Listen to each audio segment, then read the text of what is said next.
और रात में जाके कहते हैं बैठे रहो, धरना दो, चुनाव तक मुद्दा बना रहा। मुजफ्फरनगर फसाद मुतासरीन के लिए अखिलेश हुकूमत ने जो इक़दामात किए हैं उनको गिनवाते हुए समाजवादी पार्टी के सरबराह मुलायम सिंह यादव ने ये बयान दिया। मुलायम सिंह यादव समाजवादी पार्टी की एक तकरीब से खिताब कर रहे थे। मुलायम के इस बयान की हर तरफ से मजम्मत हो रही है। सियासी लीडरों ने मुलायम के बयान की अपने अपने अंदाज में मजम्मत की है। बहुत अधिक राजनीति न करके वहां आप कोई बच्चे न मरने पाए ठंड से, राहत में शिविरों में रह रहे लोगों के खान पान और उनकी सुरक्षा की उचित व्यवस्था करना राज्य के अखिलेश यादव सरकार की जिम्मेदारी है। और अगर इस जिम्मेदारी को पूरा नहीं करते तो उनके तमाम वक्तव्यों पर लोग ध्यान नहीं देंगे। मुझे बहुत दुख है इस बात का कि मुजफ्फरनगर में जो दंगा पीड़ित हैं उनके जख्मों पर मानवीय मरहम लगाने के बजाय सेकुलर सुई चुभोई जा रही है और उस जख्मों पर सेकुलर सुई चुभा करके उस दर्द को और बढ़ाया जा रहा है। उस दर्द को खत्म करने के बजाय उस दर्द को जो है वो और गहरा किया जा रहा है, ताजा किया जा रहा है। बहुत अफसोस की बात है कि जो लोग बेचारे फसाद का शिकार होकर के रिलीफ कैंपों में रह रहे हैं वो कैसे षड्यंत्रकारी हो सकते हैं। मुलायम सिंह जी ने कैसे ये बात कही, मुझे बड़ी हैरत है और मुलायम सिंह जी से ये मैं उम्मीद नहीं करता कि वो फसाद जदगान को षड्यंत्रकारी कहेंगे। समाजवादी सरबराह के इस बयान ने मजहबी लीडरों को भी बरहम कर दिया है। जमीयत उलेमा ने मुलायम के बयान को उनके जहनी दिवालियापन से ताबीर किया है। हम ये समझते हैं कि यह तो उन पर बुढ़ापा आ गया है, सठिया गए हैं वो, इसलिए कि जो इतनी खुली हुई हकीकत है उसको पॉलिटिसाइज करके पॉलिटिकल पार्टीज के ऊपर इल्जाम रखना, अपनी नाकामी को छुपाने की जिस तरह वो कोशिश कर रहे हैं वो बहुत भोंडी है। ये इंसल्ट की है उन्होंने उन मजलूमों की जो इस वक्त 4 महीने से इतनी बुरी हालत में रह रहे हैं। मुलायम सिंह को अपने अल्फाज वापस लेने चाहिए और अगर नहीं लेंगे तो इस इलेक्शन में उनको जवाब पूरी तरीके से मिलेगा, माइनॉरिटी का नहीं, हर इंसाफ पसंद इंसान का। कौमी अक़लियती कमीशन का कहना है कि अभी भी राहती कैंपों में 5000 से ज्यादा मुतासरीन मौजूद हैं और समाजी तंजीमों की इमदाद पर तकिया किए हुए हैं। Bureau report, ETV news.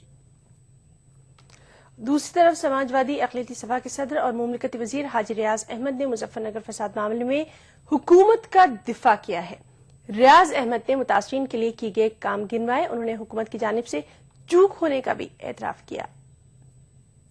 मैं आपसे पूछना चाहता हूं इरफान साहब, आप मुझे बताइए कि आजादी के बाद से कितने दंगे हुए? क्या किसी मृतक के परिवार को 20 लाख रुपए मुआवजा किसी गवर्नमेंट ने दिया? क्या मृतक के परिवार को नौकरी 1 महीने के अंदर देने का काम किसी सरकार ने किया? क्या पुनर्वास करने के लिए किसी सरकार ने 5-5 लाख रुपए की व्यवस्था की? क्या इतनी जल्दी कार्रवाई सारे कर्मचारियों अधिकारियों के खिलाफ किसी ने की?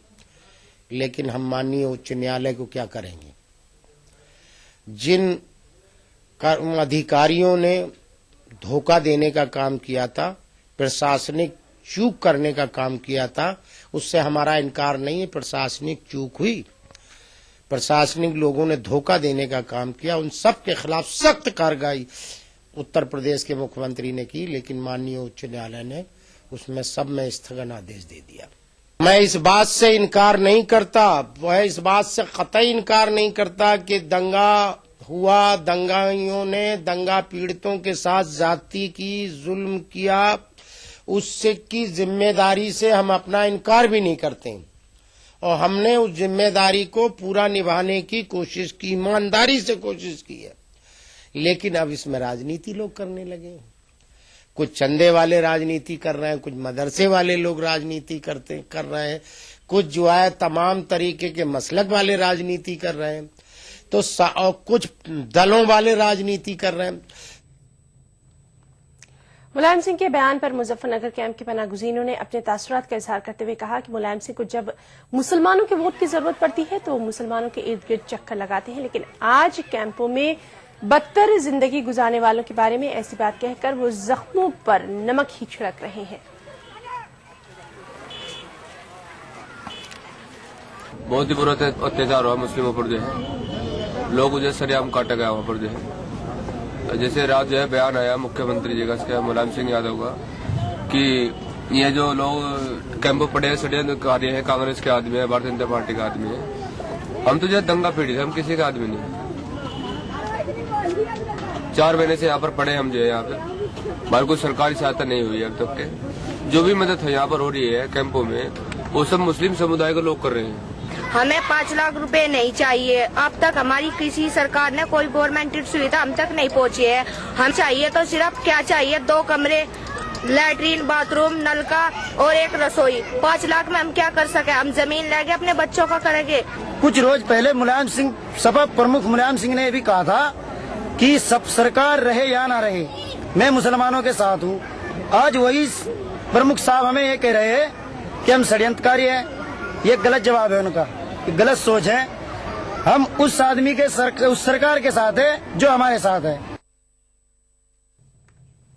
दिल्ली में गैर मुतवक्के कामयाबी के बाद आम आदमी पार्टी अब यूपी के मुसलमानों को रिझाने की कोशिश कर रही है। पार्टी का कहना है कि यूपी के मुसलमान आम आदमी पार्टी को एक मुतबादिल के तौर पर देख रहे हैं। कानपुर में मीडिया को खिताब करते हुए पार्टी ने मुजफ्फरनगर में होने वाले फसाद की जिम्मेदारी रियासती हुकूमत पर डाली।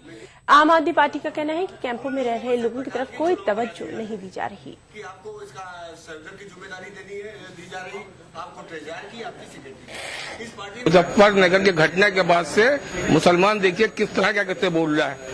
न वो सपा को वोट देना चाहता है, न बसपा को वोट देना चाहता है। लोग देख चुके हैं, सपा को हटा दो तो बसपा को ले आओ, बसपा को हटा दो सपा को ले आओ। अब की दफा हम विकल्प दे रहे हैं इस देश में। उत्तर प्रदेश में विकल्प देखिएगा, आप आम आदमी पार्टी ही विकल्प देगी। इसमें मुजफ्फरनगर एक बहुत बड़ा जो है ये फैक्टर बन गया है, क्या कहना है इसमें? मुजफ्फरनगर फैक्टर इसलिए बना हुआ है कि मुजफ्फरनगर में जो पीड़ित लोग हैं उनके साथ न्याय नहीं हो रहा। आज 2-3 महीने हो गए अभी तक वो उनको ये सरकार अपने घर नहीं भेज पाई है। ये बहुत दुर्भाग्य। अमेरिका में हिंदुस्तानी सिफारतकार दिव्यानी खोबरागड़े के साथ बदसलूकी के मामले के खिलाफ कानपुर में मुख्तलिफ मुस्लिम तंजीमों ने अपना एहतजाज दर्ज कराया। एहतजाजियों ने अमेरिका का अलामती पुतला नजर आतिश किया और अमेरिका मुखालिफ नारे लगाए। लोगों ने दिव्यानी मामले में अमेरिका से बिलाशर्त माफी मांगने और मुकदमा वापस लेने का भी मुतालबा किया।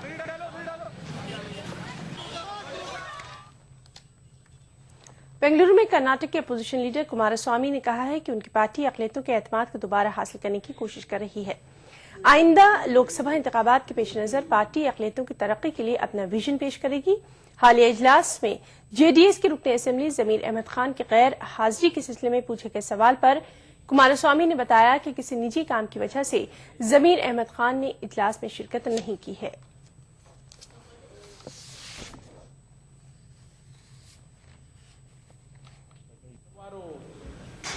ರೋಡ್ ಮ್ಯಾಪ್ ಯಾವ ರೀತಿ ಇರಬೇಕು ಅನ್ನೋದನ್ನು ಅವರು ಸಲಹೆ ಕೊಟ್ಟಿದ್ದಾರೆ. ನಾವು ನಮ್ಮ ಮುಂದಿನ ಒಂದು ಮೈನಾರಿಟೀಸ್ಗೆ ಯಾವ ಒಂದು ವಿಷನ್ ಇಟ್ಕೊಂಡಿದ್ದೇವೆ ಅಂತಕ್ಕಂಥದ್ದನ್ನು ಸುದೀರ್ಘವಾಗಿ ಚರ್ಚೆ ಮಾಡಿ ಮತ್ತೆ ಮೈನಾರಿಟೀಸ್ನ ಒಂದು ವಿಶ್ವಾಸ ಗಳಿಸ್ತಕ್ಕಂಥದ್ದಕ್ಕೆ ಸುದೀರ್ಘವಾಗಿ ಚರ್ಚೆ ಮಾಡಿದ್ದೇವೆ. ಈಗ ಜಿಲ್ಲಾ ಘಟಕಗಳ ಪಾರ್ಲಿಮೆಂಟರಿ ಸೆಗ್ಮೆಂಟ್ ವೈಸ್ ನಾಳೆಯಿಂದ ಸಭೆ ಕರೀತಾ ಇದ್ದೇವೆ. मगरबी बंगाल अक़लियती कमीशन के चेयरमैन से एक वफ्द ने मुलाकात की और बंगाली जानने वालों को ही मुलाजमत दिए जाने वाले कानून को खारिज करने में मदद करने की दरख्वास्त की।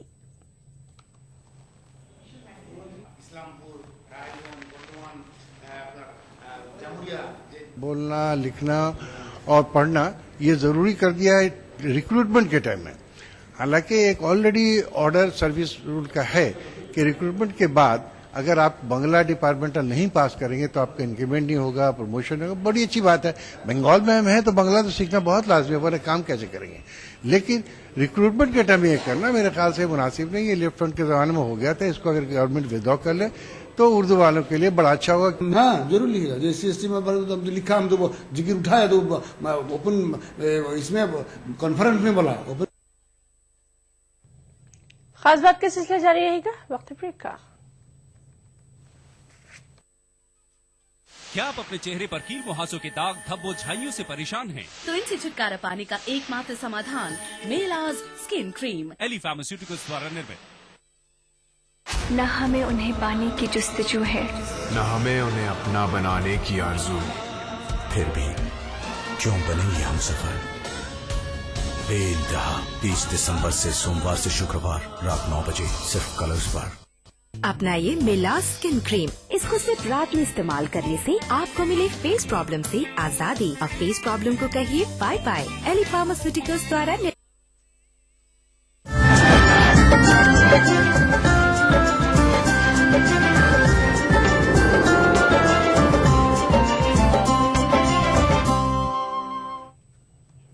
ब्रेक के बाद खास बात में एक बार फिर आपका इस्तकबाल करते हैं। कर्नाटक में तालीमी इदारों को अक़लियती दर्जा हासिल करने में हो रही दुश्वारियों के सिलसिले में मरकजी वजीर बराए अक़लियती उमूर के रहमान खान ने कहा है कि national commission for minority education के सर्टिफिकेट की बुनियाद पर तालीमी इदारे अक़लियती दर्जा हासिल कर सकते हैं।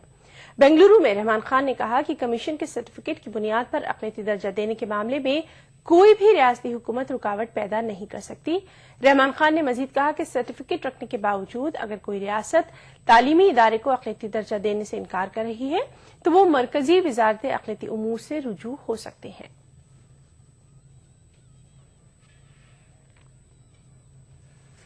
We have brought it, and that is a commission set up by the government of India, and that has all powers to give minority status, and nobody can refuse. And the state government is, if instant is brought to our notice, we will take up with the state government that they cannot reject a national commission's minority status. They cannot reject.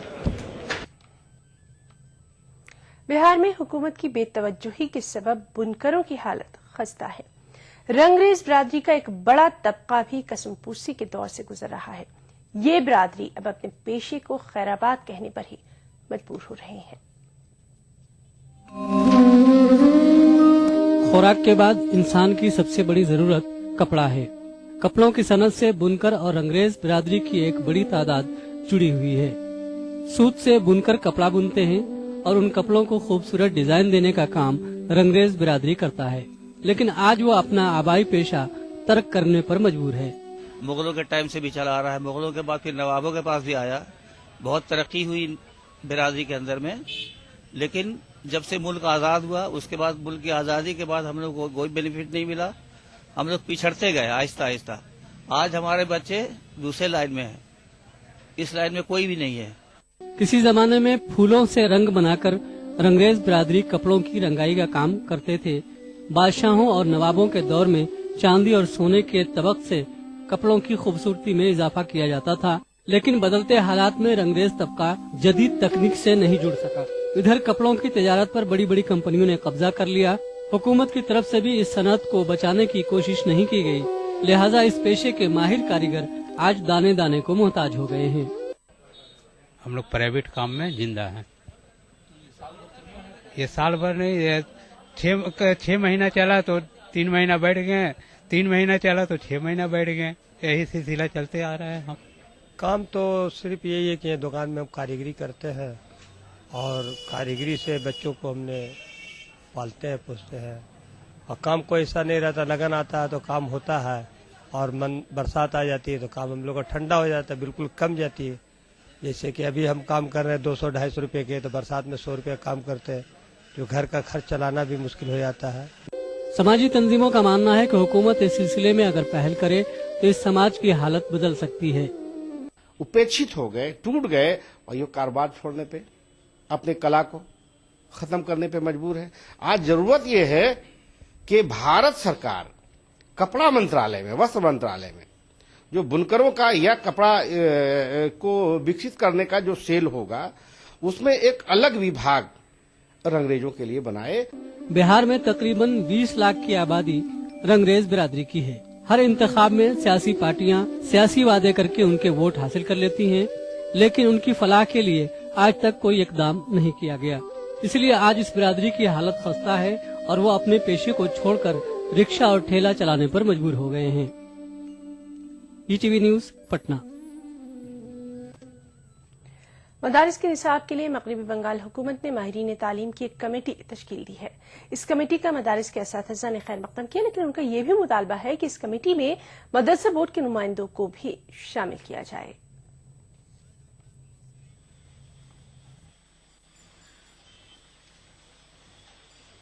सरकारी स्कूलों में तालीम को बेहतर बनाने के लिए मगरबी बंगाल हुकूमत ने निसाब की तश्कील 9 का फैसला किया है। हुकूमत ने तालीमी माहिरीन की एक कमेटी तश्कील दी है जो नए निसाब की तैयारियों में मसरूफ है। माहिरीन के जरिए तैयार करदा ये निसाब तमाम स्कूलों में नाफिज किया जाएगा। स्कूलों के साथ साथ सरकारी मदरसों में भी यही निसाब नाफिज होगा, लेकिन इस नए निसाब में अरबी और दीनियात की किताबें शामिल नहीं हैं। बंगला, अरबी और दीनियात की किताबें मदरसा बोर्ड के इख्तियार में होंगी कि वो पहले से निसाब में दाखिल किताबें पढ़ाएं या इनमें तरमीमात करें। মাদ্রাসার ঐতিহ্যকে বজায় রাখার জন্য আরবি, ইসলামের পরিচয় এবং বাংলা এই বইগুলা বাদ দিয়ে আমরা এক্সপার্ট কমিটি যে বই তৈরি করেছে আমরা সেই বইগুলাই সমস্ত আমরা গ্রহণ করেছি। मदारिस के असातिज़ा ने इस फैसले का खैर मकदम किया है, लेकिन उन्होंने ये तजवीज़ भी रखी है कि मदारिस के लिए निसाब तरतीब देते वक्त मदारिस के जिम्मेदारों को भी शामिल रखा जाए। বোর্ডের যে সমস্ত বই তো মানে কি মাদ্রাসার ক্ষেত্রে প্রযোজ্য হচ্ছে আর কি, একমাত্র ইসলামী ইতিহাস, বাংলা আর আরবি এইগুলো বাদে ছাড়া। এক্সপার্ট কমিটি যেগুলো করবে আমাদের মাদ্রাসার ভাবধারা একটু অন্য রকম আছে আর কি, সেক্ষেত্রে যদি মাদ্রাসার জন্য আলাদা করে ভাবা যায় সেটাই ভালো হতো আর কি, এবং সেভাবেই তো ছিল। মাদ্রাসার উপযোগী করে করাটাই মানে কি উচিত হবে আর কি। माहिरीन का ये भी मानना है कि मदारिस के कदीम तरीन अरबी निसाब की भी तश्कील नौ की जानी चाहिए, क्योंकि इनमें फलसफा और मंतिक की कुछ किताबें ऐसी भी हैं जो कई सदियों से पढ़ाई जा रही हैं और मौजूदा दौर में उनकी जरूरत अमली जिंदगी में बाकी नहीं रह गई है। ETV news, Kolkata. सोनिया गांधी के सियासी मुशीर अहमद पटेल ने आम इंतखाबात से मुतालिक जायजा लेने के लिए गुजरात का दौरा किया। गुजरात दौरे पर अहमदाबाद पहुंचे अहमद पटेल से ईटीवी नुमाइंदा गीता मेहता ने खुसूसी मुलाकात की और उनसे आइंदा इंतखाबात में कांग्रेस की हिकमत अमली से मुतालिक बातचीत भी की। नाज़रीन पेश है ईटीवी से अहमद पटेल की खास बातचीत। आज हमारे साथ है कांग्रेस अध्यक्ष सोनिया गांधी के राजकीय सलाहकार अहमद पटेल। अहमद जी, बहुत स्वागत गुजरात में। और सबसे पहला सवाल कि खास करके पिछले 15 सालों में कांग्रेस की बात की जाए गुजरात में तो काफी उसका जो परफॉर्मेंस है काफी कंगाल दिखा है। क्या कारण लगते हैं आपको, और खास करके 2014 के जो लोकसभा चुनाव है क्या स्ट्रेटेजी है आपकी, क्या सुधार लाएंगे? वो आपकी बात सही है, 15 साल में हम लोग सरकार नहीं बना पाई, हकीकत है, लेकिन इम्प्रूवमेंट जरूर हुआ है। और जब से 2002 के बाद जो इनकी सीटें जो पहले आई थी उससे कमी हुई है, उसमें परसेंटेज वाइज भी हमारे वोट बढ़े हैं। लोकसभा में भी हमारा परफॉर्मेंस इतना बुरा नहीं आ रहा, लेकिन अभी बहुत कुछ करना बाकी है, क्योंकि कांग्रेस के 15 साल में जिस तरह से सत्ता हासिल नहीं कर पाई है, ये हमारे लिए थोड़ी सी जिसे कह सकते हम महसूस कर रहे हैं, ये चीज नहीं होनी चाहिए थी। लेकिन फिर से एक बार हम लोग लगे हुए हैं, और खास तौर पे हमारा संगठन, हमारे यहाँ के जो लोकल लीडर्स है सारे लगे हुए हैं, और मेहनत करके फिर से एक बार संगठन मजबूत करके संगठन के जरिए फिर से एक बार जो कांग्रेस की पहले स्थिति थी वो स्थिति हम निर्माण करने की कोशिश करेंगे। अच्छा सर, आपका प्रभाव आपने देखा कि दिल्ली के बाद अब गुजरात में भी दिख रहा है, क्या देखते हैं उसको, किस नजरिए से आप देखते हैं? गुजरात में हमेशा 2 पार्टी का शासन रहा है। पहले भी बहुत सारी पार्टियां बनी हैं, लेकिन वो पार्टियां की क्या हालत है हम सब जानते हैं, उन दलों की क्या हालत है हम अच्छी तरह से जानते हैं। मैं नहीं समझता कि आप पार्टी ठीक है, दिल्ली में उनको कुछ सफलताएं मिली हैं, लेकिन अभी मौका दिया है, हम लोग ये उनको आउटसाइड से सपोर्ट कर रहे हैं, देखते हैं वो क्या करते हैं। मुझे नहीं लग रहा कि गुजरात में वो इतना सफल हो पाएंगे। तो आगामी समय में आप एक मजबूत पक्ष के तौर पे उभर के आएगा, ऐसा नहीं लगता आपको? नहीं, बिल्कुल, हमारी पूरी कोशिश रहेगी। आप पार्टी की जहां तक बात कर रहे हैं, दिल्ली में वो सफल हुए हैं, लेकिन फिर भी पूरा बहुमत हासिल नहीं कर पाए वो लोग। तो गुजरात में भी मैं नहीं समझता कि आप पार्टी इतनी सफलता हासिल करेंगी। ठीक है, वो लोग कोशिश कर सकते हैं, लेकिन जैसे मैंने कहा कि पहले कांग्रेस में जिन जिन लोगों ने कोशिश की है वो दल, वो पार्टियां लंबे अरसे तक नहीं चल पाई। अल्टीमेटली उन्होंने अपनी पार्टी को या तो दूसरी पार्टी में मर्ज कर दिया या वो पार्टियां खत्म हो गई। अच्छा, खास करके मोदी की बात की जाए, गुजरात और गुजरात के बाहर मोदी का प्रभाव बढ़ रहा है, क्या स्ट्रेटेजी रहेगी कांग्रेस की? कोई व्यक्ति के बारे में कोई मैं बात करना नहीं चाहता, और कांग्रेस ने कभी भी कोई चुनाव कोई व्यक्ति को मद्देनजर रखते हुए नहीं किया। कांग्रेस ने अपना जो भी चुनाव लड़ा है, अपनी नीति, अपनी विचारधारा, अपने कार्यक्रम और अपने जो किए हुए काम, उसको मद्देनजर रखे हुए लोगों के सामने रख के हमेशा किया है, और वही हमारी कोशिश जारी है। और उनका प्राइम मिनिस्टर कैंडिडेट है, हो सकता है, लेकिन हम कभी भी किसी व्यक्ति को मद्देनजर रख के चुनाव नहीं लड़ते। अच्छा, भाजपा के प्राइम मिनिस्टर कैंडिडेट की बात करिए। अब बात करें कांग्रेस की। हमारे पास एक खबर ये भी है कि आगामी जनवरी के दूसरे सप्ताह में जो कांग्रेस की बैठक होने वाली में उसमें शायद वड़ा प्रधान पद के उम्मीदवार के नाम में राहुल गांधी का नाम घोषित किया जाएगा, ऐसा सुना है। क्या कहेंगे? मैं पहले भी कह चुका कि योग्य समय पे सही वक्त पे सही डिसीजन की घोषणा की जाएगी। मतलब अभी कुछ नहीं बोलेंगे? क्योंकि मेरा हाथ में तो है नहीं। अल्टीमेटली जो भी डिसीजन होगा सबसे विचार परामर्श करके कंसल्टेशन के बाद होगा, और ये जो भी होगा जैसे मैंने कहा कि योग्य समय पे योग्य घोषणा होगी और जिसकी जानकारी आपको मिलेगी। अच्छा, जैसे दिल्ली में आपने देखा कि प्रजा का मिजाज बदला है, ना उन्होंने बीजेपी को पसंद किया, ना कांग्रेस को पसंद किया, कई तीसरे ना आपको भी पसंद किया है, क्योंकि आपको भी मेजोरिटी नहीं है। वो तो हमने समर्थन दिया और सबसे लिए सरकार बनाने जा रहे हैं। सो देखते हैं आगे आगे क्या होता है, क्योंकि आपको एक मौका मिला है, उनको काम करने दीजिए। अपने जो वायदे हैं वायदे कम से कम पूरे करें, उसके बाद देखेंगे क्या होता है। हमारा समर्थन है, हमने आउटसाइड समर्थन हम लोग उनको कर रहे हैं। हम नहीं चाहते कि देश की जो राजधानी है उसमें कोई अस्थिरता बनी रहे, और स्थिरता के लिए हमने उनको सपोर्ट किया है। अच्छा, आगामी लोकसभा चुनाव के चलते क्या विशेष आपकी तैयारियां हैं, क्या कहना चाहेंगे? बिल्कुल, उसीलिए तो जो राहुल जी जब आए थे और जब से वो वाइस प्रेसिडेंट बने हैं तब से हर महीने ब्लॉक कांग्रेस कमेटी, डीसीसी की मीटिंग, प्रदेश की मीटिंग हो रही है। हमारे जो लीडर्स है यहाँ पे काफी एक्टिव है, अच्छे कार्यक्रम दे रहे हैं और संगठन को मजबूती की दिशा की तरफ ले जा रहे हैं। ग्रासरूट लेवल के जो वर्कर्स हैं उनको भी इन्वॉल्व किया जा रहा है। मुझे विश्वास है आने वाले दिनों में जब चुनाव होगा तो नतीजे अच्छे होंगे। अच्छा, जैसे हमने लीडर्स की बात की है, यहाँ के लीडर्स जो हैं वो अच्छा काम कर रहे हैं आपने कहा, पर कई समय से एक अफवाहें चल रही हैं, शायद वो अफवाही हो, पर हम आपसे सच्चाई जानना चाहते हैं। कई बार ऐसी बात चली कि भाई प्रमुख जो यहाँ के प्रदेश प्रमुख हैं उनकी बदली की जाएगी, कोई नए आएंगे, ये वो, क्या कहना चाहेंगे? तो अध्यक्ष यहाँ बैठे हुए आपके सामने, और ये जो निर्णय है मेरा हाथ की बात तो है नहीं। जो भी होगा हाईकमान, राहुल जी खुद यहाँ बात करके गए हुए, उन्होंने मेडिसिन की बात की है, तो मेडिसिन की तो शुरुआत है, संगठन को मजबूत कर रहे हैं और अच्छा काम है। देखते हैं अगर ये हमारे जो प्रभारी है यहाँ वो अपना क्या अभिप्राय देते हैं, उसके बाद क्या निर्णय होता है उसका इंतजार करिए। अहमद जी, हमसे बात करने के लिए बहुत बहुत धन्यवाद। तो ये थे अहमद पटेल। कैमरामैन नरेंद्र के साथ गीता मेहता, ईटीवी समाचार, अहमदाबाद। लखनऊ में चहलुम अकीदत और एहतराम के साथ मनाया गया। इस मौके पर पुराने लखनऊ में जगह जगह सबीलें लगाई गई। इमाम बारगाहों में मजालिस और मुज़ाकरों का एहतमाम किया गया। लोग मानते हैं कि इस अहद में भी कौमी एकता, भाईचारे, अमन के क़याम और मजलूमीन को इंसाफ दिलाने के लिए इस तहरीक और इनक़लाब की जरूरत है, जिसे सदियों पहले इमाम हुसैन ने करबला के तपते रेगजार से शुरू किया था।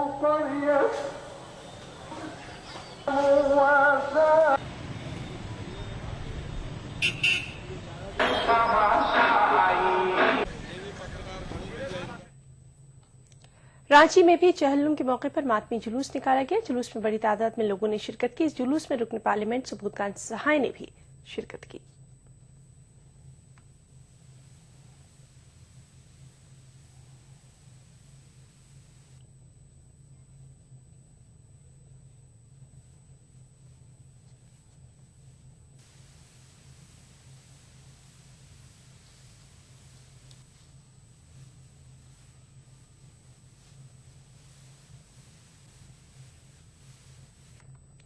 उधर यूपी के गाजीपुर के नंदगंज में भी चहलुम जुलूस निकाला गया, जिसमें लोगों ने बड़ी तादाद में शिरकत की और शोहदाने करबला को खराज अकीदत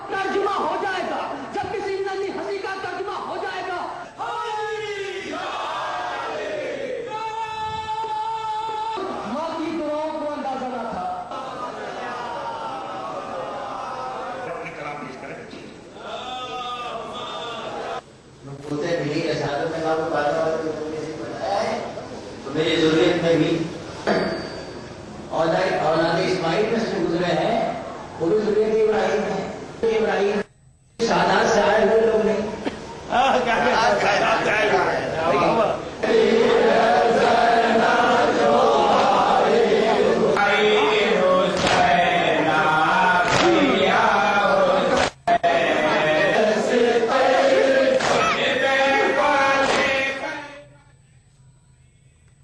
खास बात में फिलहाल इतना ही। आदाब।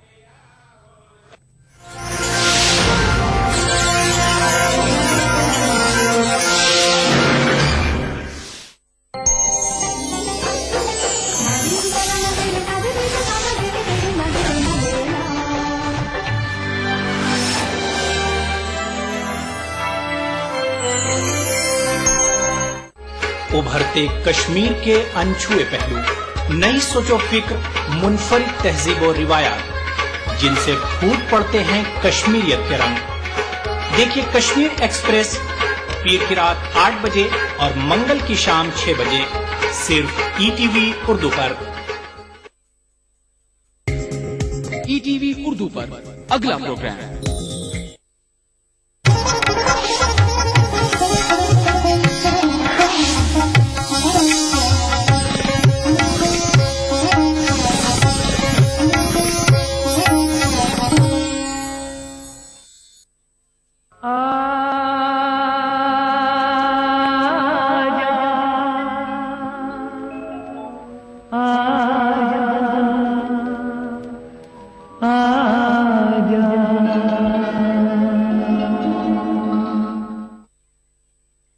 इस समय धरती के एक बड़े हिस्से पर क्रिसमस के उत्सव का माहौल है।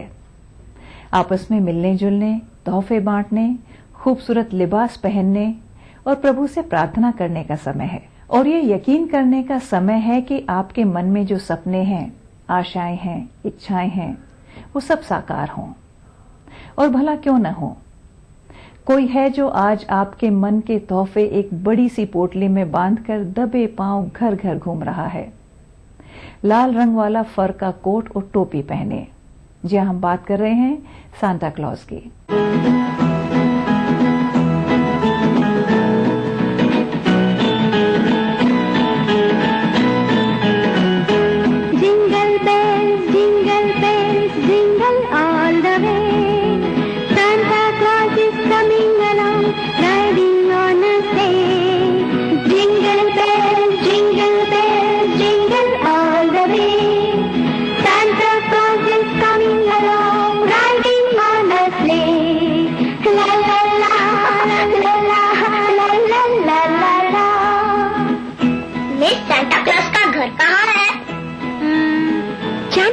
हमें भी वहाँ ले चलिए ना।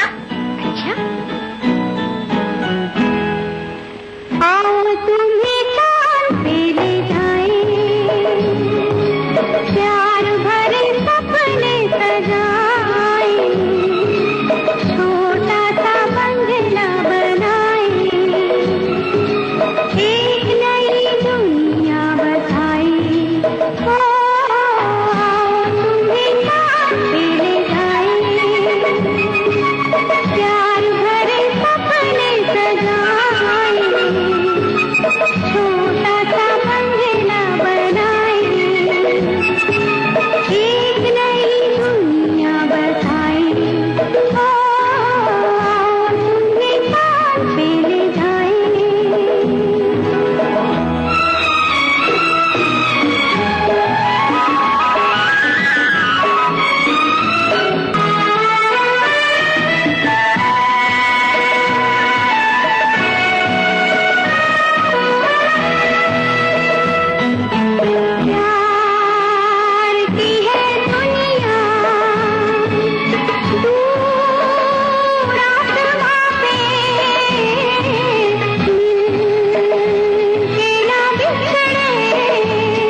क्रिसमस हर साल 25 दिसंबर को मनाया जाता है क्योंकि इसी दिन को जीसस क्राइस्ट का जन्मदिन मानते हैं।